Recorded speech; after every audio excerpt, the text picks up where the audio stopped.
오늘은 주일이자 성탄절을 하루 앞둔 날입니다. 예수님께서는 우리를 구원하시기 위하여 이 땅에 오셨습니다.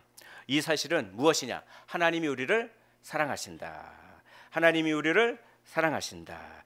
하나님이 우리를 얼마나 사랑하시는지를 보여주는 것이 바로 예수님이 이 땅에 오신 거죠. 그래서 성경은 이렇게 말씀합니다. 하나님이 세상을 이처럼 사랑하사 독생자를 주셨으니라고 말씀합니다. 독생자를 주실 정도로 하나님은 그렇게 우리를 사랑하신다. 믿으시기를 원합니다. 그렇죠. 예. 그런데 세상은 하나님의 사랑을 받을 자격이 있습니까? 본문 말씀은 그렇지 않다고 말씀합니다.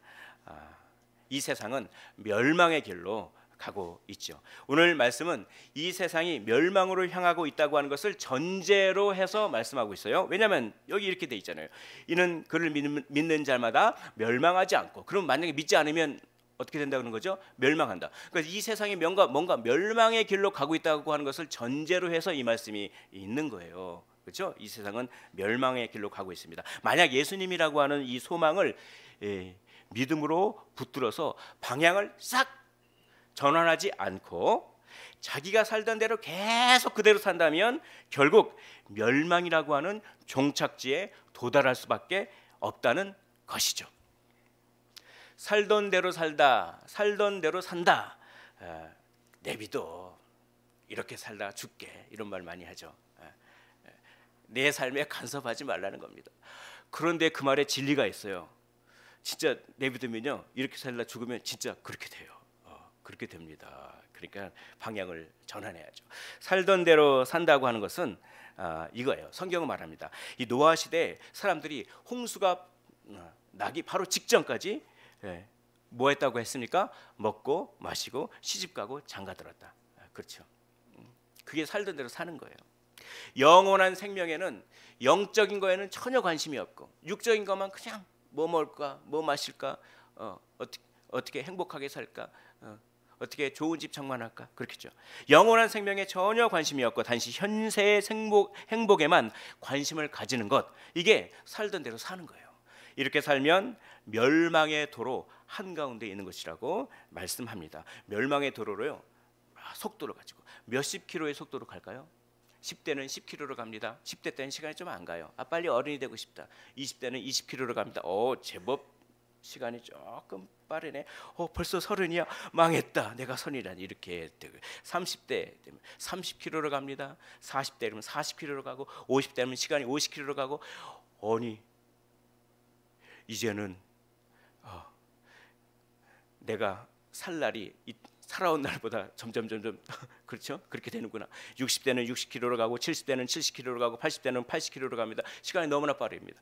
죽음이라고 하는 것이 다가오고 있어요.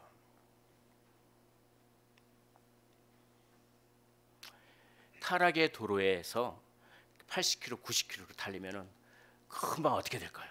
금방 지옥이라고 하는 종착역에 도달할 수밖에 없는 것이죠. 증거가 뭡니까? 아니 목사님, 이 세상이 타락하고 있다고 하는 증거가 무엇입니까? 자연 보면 알아요. 자연이 질서와 조화를 잃어버린 거예요. 그래가지고 이상기온이 일어납니다. 자연재해가 날이 갈수록 더해집니다. 그래가지고 이게 요한계시록에 나오잖아요. 달과 별의 3분의 1이 바다의 3분의 1이 어떻게 되고 막 그러잖아요. 그리고 사람이 자기중심적이고 이기적이에요. 원래 사람은 그렇게 창조되지 않았거든요. 자기중심적이고 이기적이에요. 이게 세상이 타락하는 거죠. 그리고 가장 강력한 증거는 사람이 늙고 병들고 죽는다는 사실, 이것이 바로 타락으로 이 세상이 가고 있다라고 하는 것이죠. 모든 사람은 예외 없이 늙고 병들고 죽게 됩니다. 그래서 예전에 이렇게 움직일 수 있었는데 그렇게 못 움직이게 될 때, 그렇구나, 이런 걸 느끼죠. 예전에는 막 이렇게 움직일 수도 있는데 점점 당연한 것이 당연하지 않은 것처럼 돼가는 것을 보면서 우리는 그렇구나, 나의 앞에 장사 없고 그렇구나, 이게 세상이 타락해가는 가장 강력한 증거라고 성경은 이야기하고 있습니다. 그래서 누구나 다 죽음을 피할 수는 없어요. 제가 한번 예언해 볼까요? 이 예언은요 100% 맞습니다. 150년 뒤에 여기 있을 분 한 분도 없습니다. 100%짜리 예언입니다. 100%짜리. 그래서 성경이 이렇게 말해요. 우리 화면 보면서 한번 읽어볼까요? 자, 시작. 한 번 죽는 것은 사람에게 정해진 것이요 그 후에는 심판이 있으리니. 한 번 죽는 것은 사람에게 정해져 있습니다. 그 후에는 심판이 있어요. 죽으면 모든 게 사라지고 죽으면 끝이다가 아니라 죽으면 무엇이 남아 있습니까? 심판이 남아 있다고 하는 것이죠. 성경은 이렇게 얘기합니다. 성경은 이 세상이 죄에 의해서 파괴됐다고 얘기하는 거예요. 그리고 죄 때문에 사람이 죽게 되었다고 말씀합니다. 왜 우리가 죽습니까? 죄 때문에 우리가 죽는 거예요. 죄란 무엇입니까? 죄는 하나님의 말씀에 불순종하는 것입니다. 성경은 죽음 이후에 모든 것이 사라져 버린다. 그게 아니라 심판이 남아있다고 말씀하기 때문에 성경에 의하면 죽음은 결코 도피처가 아니에요. 죽음은 도피처가 아닙니다. 죽음 이후에는 정의와 공의가 구현되고 이 땅에서 우리가 살았던 그런 행동들, 이 땅에서 우리가 행했던 입술로 말했던 것, 그렇죠? 우리가 손과 발로 행했던 것, 그게 다 지금 기록되고 있는 거 아시죠? 안 보이는 녹음기가 있습니다. 안 보이는 비디오가 있어요. 그 안 보이는 녹음기가 비디오가 이 세상 끝날 때, 그렇죠? 탁 틀어집니다. 그렇게 프란시스 셰퍼는 그렇게 설교했어요. 그래서 이 하나님의 기준에 비춰서 재판을 받는다, 심판을 받는다라고 성경은 이야기하고 있습니다. 주님의 기준은 무엇일까요? 주님은 마음속으로 미워만 해도 살인하는 것이다. 그렇죠? 이 기준을 충족시킬 수 있는 사람이 있을까요? 단 한 명도 없어요. 그러므로 이 기준을 맞출 수 있는 사람은 아무도 없기 때문에 모든 사람은 멸망의 길로 가고 있는 것입니다. 그러나 오늘 이 말씀은 복된 말씀입니다. 멸망으로 끝나는 것이 아니라 바로 소망이 있는 것입니다. 그러나 소망이 있습니다. 소망이 있습니다. 이 소망을 붙잡으시기를 주의 이름으로 축원을 드립니다. 성경은 이렇게 말씀합니다. 독생자를 주셨으니, 이게 소망입니다. 이는 그를 믿는 자마다 멸망하지 않고 멸망의 도로에 몇십 킬로, 몇백 킬로, 이렇게 몇십 킬로를 달리고 있는데 독생자를 주셨고 그를 믿는 자마다 이제 멸망의 도로에서 건짐을 받아서 완전히 생명의 도로로 옮겨진다.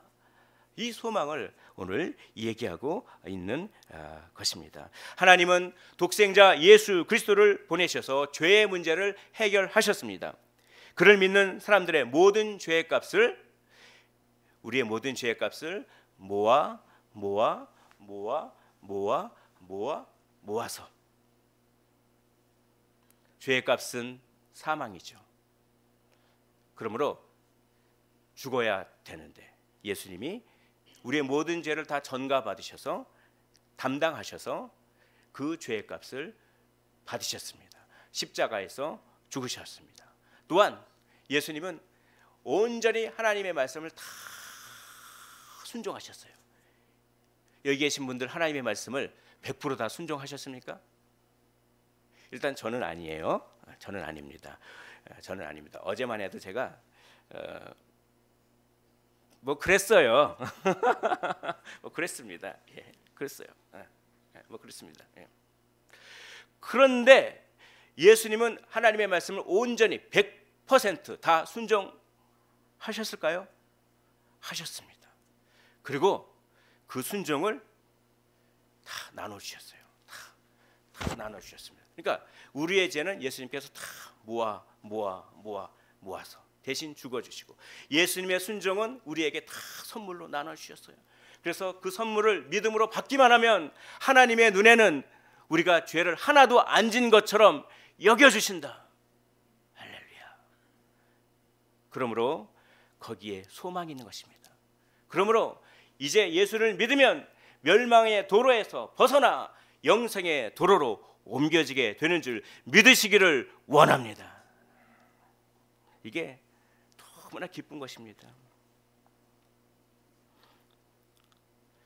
그러므로 믿는 사람들은 죽음이라고 하는 형벌을 받지 않아도 됩니다. 영원히 사는 것입니다. 잠시 육체와 영혼이 분리되지만 그것은 죽음이 아니라 낙원에서 믿는 사람들의 영혼이 주님과 함께 사는 것이죠. 평안과 안식을 경험하다가 예수님이 부활하실 때 영광스러운 몸을 입고 우리도 부활하여 새하늘과 새 땅에 여기 계신 모든 분들이 살게 될 것입니다. 주님은 죽으셨을 뿐 아니라 다시 사심으로 믿는 사람들이 몸을 입고 부활할 것을 증명하셨어요. 주님이 부활하셨기 때문에 우리도 부활할 것입니다. 그게 증명된 겁니다. 그러므로 우리는 멸망에서 벗어나 새로운 살 길이 생긴 것이고 그것은 사람의 노력과 공로가 아니라 하나님께서 친히 보내주신 예수 그리스도를 믿는 것입니다. 예수 그리스도를 믿을 때 우리의 죄는 그분께 전가되고 그분의 의는 우리에게 전가되어 우리는 하나님의 기준에 부합된 존재가 되어 영원히 살 수 있는 것이죠. 그러므로 무엇이 중요합니까? 우리의 공로가 중요합니까? 우리의 노력이 중요합니까? 우리의 선행이 중요합니까? 아니면 예수 그리스도를 믿는 것이 중요합니까? 예수 그리스도를 믿는 것이 중요합니다. 여러분, 근데 믿음이란 무엇입니까? 믿음이란 하나님을 완전히 의지하는 것입니다. 자, 우리 화면을 보면서 믿음이란 이거 한번 같이 읽어보겠습니다. 시작. 믿음이란 하나님을 완전히 의지하는 것입니다. 믿음에는 여러 종류가 있어요. 지적인 동의가 있습니다. 아, 그렇지. 이순신 요즘에 뭐 영화 나왔죠. 나의 죽음을 알리지 말라. 벌써 100만이 넘어야 되는데 안 보신 분 저랑 같이 보러 가시죠. 시간이 많습니다. 제가 맛있는 거 사드리겠습니다. 자, 이순신 장군, 또 그 세종대왕 이런 역사적인 인물이 살았다. 이거 우리가 믿습니까? 안 믿습니까? 믿죠. 이건 지적인 동의예요. 진짜. 그런 지적인 동의로는 구원받을 수 있는 믿음이 아닌 거예요. 그런 믿음은 누구도 있다고요? 귀신도 있어요. 귀신도 저 예수님을 보고 하나님의 아들이라고 하는 것을 알았어요. 그런 지적인 믿음 가지고는 구원을 못 받습니다. 또 현세적인 믿음이 있어요. 예수님을 믿으면 내가 부자가 되고 예수님을 믿으면 병이 고쳐지고 예수님을 믿으면 가정이 잘 되고 예수님을 믿으면 우리 자녀가 명문대학에 가고 물론 그렇게 기도할 수 있어요. 그리고 하나님의 뜻이라면 그렇게 해주실 수도 있어요. 그러나 그것 자체가 구원 얻는 믿음은 아닙니다. 구원 얻는 믿음, 오늘 이 믿음을 잘 들으셨다가 내가 이 믿음이 가지고 있는지 내가 단지 종교인이었는지 그걸 한번 잘 점검해 보세요. 너무나 중요한 것입니다. 이 믿음은 하나님을 신뢰하고 하나님을 완전히 의지하는 것입니다. 저 화면에 무엇이 있습니까? 의자가 있으시죠? 의자가 있습니다. 안 넘겼습니까? 죄송합니다. 의자가 없었는데 지금 생겼네요.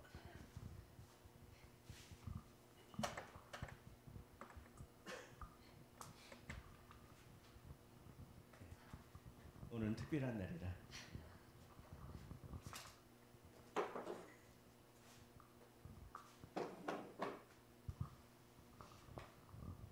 의자 보이시나요? 예. 여기 의자가 있습니다. 여기 의자가 있다고 하는 것을 믿으십니까? 예. 그리고 제가 여기 의자에 앉는다면 제가 편안할 것이다 라고 하는 것을 믿으십니까? 근데 저는 아주 단순한 이유 때문에 편하지 않고 불편합니다. 왜냐하면 저는 이 의자에 앉고 있지 않기 때문에 그렇습니다. 한동안 저는 여기 의자가 있다고 하는 것을 믿는 것처럼 예수님이 역사상 살아계셨다 라고 하는 것을 믿었습니다. 또 한동안 저는 제가 이 의자에 앉으면 편하게 될 것을 믿는 것처럼 예수님이 저의 문제를 해결해 주실 것을 믿었습니다. 그래서 제가 어려움을 당할 때, 경제적으로 어려울 때, 또 제가 몸이 아플 때, 또 제가 외롭고 힘들고 괴로울 때, 또 제가 무슨 어려운 일을 당할 때, 그때 그 문제만을 주님께 이렇게 기도하고 그랬어요. 그런데 그러면서도 저는 여전히 저의 선행을 의지하고 있었기 때문에 구원을 받지 못했습니다. 그러던 어느 날 저는 저의 구원을 위해서 저의 모든 문제들, 저의 경제적인 문제, 저의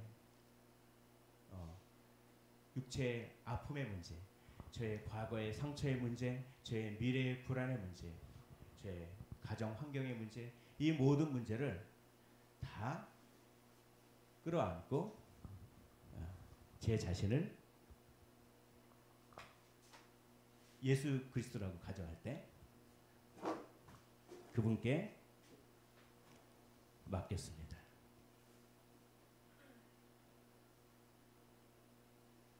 얼마나 행복하고 편안한지 모르겠어요. 제가 문제만을 하나님께 맡겨드릴 기도할 때보다 제 자신을 전체를 그 문제를 그대로 떠안고 하나님께 맡겼을 때 정말 놀라운 은혜를 경험하게 된 거죠. 너무나 편안하네요 지금. 너무나 편안하고 안식이 있었습니다. 그리고 이제 내 삶의 주인은 나의 노력, 내 자신이 아니라 내 삶의 주인은 하나님이시지, 내 삶의 주인은 예수님이시지. 그것을 인정하게 되었고, 그러면 예전에는 정말 내 노력에 의지해서 살았구나. 정말 예전에는 내 힘대로 살았구나. 왜 그렇게 피곤하고 고생스러운 삶을 살았는가. 그것이 하나님 보기에 너무나 기뻐하시지 않는 일이었구나 라고 하는 것이 깨달아지면서 나의 삶에 내 힘만을 의지했던 것을 회개하고 이렇게 회개의 눈물을 흘릴 수가 있었습니다. 그럴 때 하나님께서 그래, 이제 내가 너와 함께 해줄 거야. 이제 걱정하지 마라. 이제 어떤 고난과 힘든 일이 있어도 내가 너와 함께하고 내가 너의 사정을 잘 아니 내가 너와 동행해 줄 것이다 라고 하는 확신을 가지고, 그리고 여러 어려움 가운데 있어서 그 어려움이 없어지지 않더라도 내 자신을 하나님께 맡기고 신뢰할 수가 있었습니다. 여러분, 이것이 바로 신뢰하는 믿음입니다. 이것은 구원 얻는 믿음인 것이죠. 사랑하는 성도 여러분, 이 믿음이 있으십니까? 사랑하는 성도 여러분, 우리의 문제만을 주님께 아뢰는 그런 믿음, 그것만 가지고는 구원하기에 부족한 믿음입니다.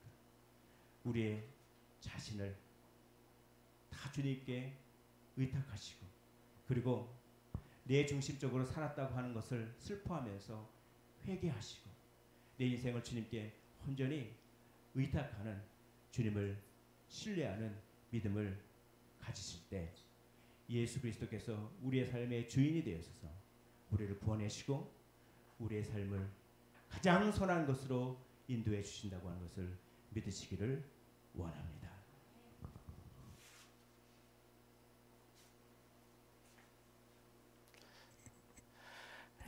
그래서 이렇게 예수님을 믿었을 때 제가 한 가지 되게 좋은 게 뭐냐면 이 땅에서의 삶에서 자유를 얻게 되었어요. 이 땅에서 좀 어떨 때는 잘 될 때도 있고 어떨 때는 못 될 때도 있지만 그래도 나는 구원받는다. 그래도 하나님께서 나를 책임져 주신다라고 하는 강력한 마음의 확신을 가지고 그렇게 연연하지 않게 되는 자유를 얻게 되었습니다. 사랑하는 성도 여러분, 제가 만났던 하나님을, 그 예수님을 여기 계신 분들도 동일하게 만나셔서 정말 그리스도인만이 누릴 수 있는 참된 행복과 자유를 경험하시기를 주의 이름으로 축원을 드립니다. 그러기 위하여 독생자 예수 그리스도께 나아오십시오. 자신의 모든 문제를 그대로 가지고 있는 채 자기 자신을 그분께 의탁하셨으면 좋겠습니다.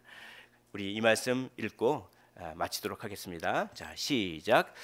하나님이 세상을 이처럼 사랑하사 독생자를 주셨으니 이는 그를 믿는 자마다 멸망하지 않고 영생을 얻게 하려 하심이라. 아멘.